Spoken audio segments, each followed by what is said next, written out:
Joining me now, Congressman Byron Donalds of the House Oversight Committee.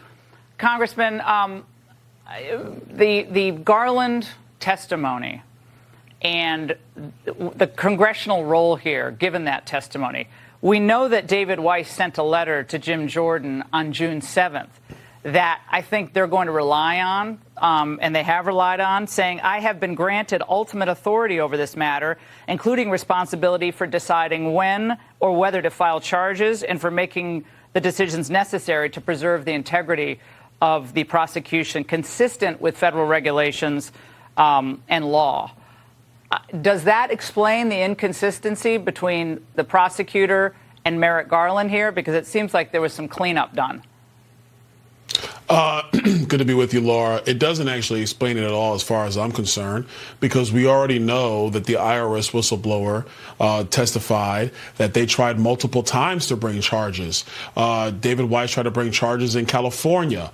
That was blocked by the Attorney General in California. So if Merrick Garland gave him free rein, why would the AG in California block David Weiss from doing that? Why would the AG block David Weiss from another jurisdiction? And why would Merrick Garland block David Weiss from becoming a special prosecutor? Because he realized how explosive the information he was looking into with respect to Hunter Biden. At the end of the day, the reason why he had all the jurisdiction he needed in Delaware, but nowhere else, is because he was being stopped by Merrick Garland to do so. And so we're going to go through the process of figuring out where all this actually leads. But in my view, Merrick Garland does not have clean hands whatsoever with this matter. Now, Mueller's former pit bull, Weissman, Andrew Weissman, says that having the whistleblower congressman testify would be a huge mistake for the GOP. Watch.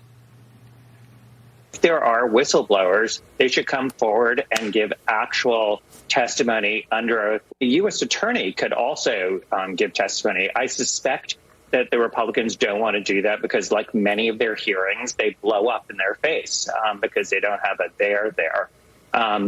So I think this is much ado about nothing. Congressman, much ado about nothing.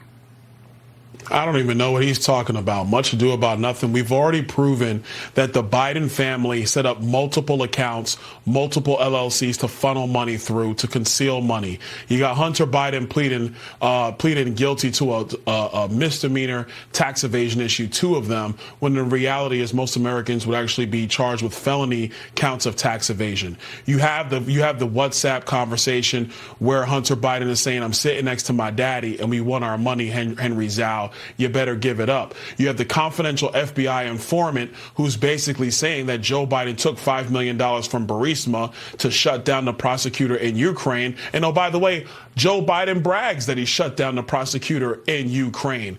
And then you have, in my view, the final thing.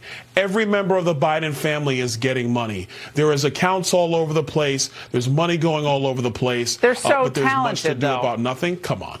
Congressman, they have they have wide experience in the business world, mergers and acquisitions, taking companies public. They're so brilliant that, I mean, people would pay for their expertise millions because they're so more brilliant than any law firm or any.